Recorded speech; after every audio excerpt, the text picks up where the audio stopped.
Hello and welcome to another Facts and Dimensions Spotlight Dataset. This one we're going to cover bed availability and occupancy.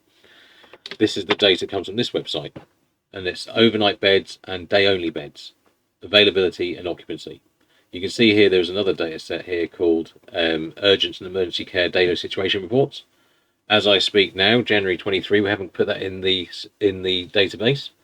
But as I've said in the tutorials, all the customer needs to do is request it by sending the URL and saying, can you add this please? And then we add it. No cost. Everyone gets access to every data set, no matter who asks for it. So that'll go in if you need it. Anyway, going back to what we actually do have.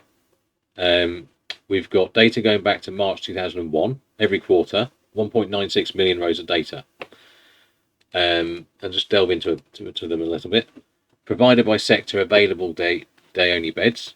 And these are the sectors. Provided by sector, available overnight beds. These are the sectors.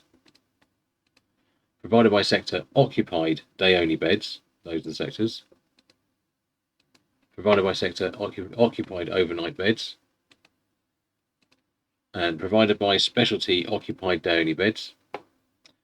And these are the specialties. It's basically all the main specialties, but I'll just quickly page down them so you can pause the video. So page 1, 2, 3, 4, that's all of them. And same again for the specialty occupied overnight beds.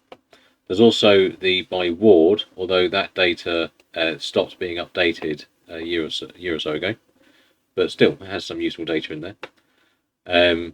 That's by ward. Same with that's the available one and the occupied one. So that's that. Thank you.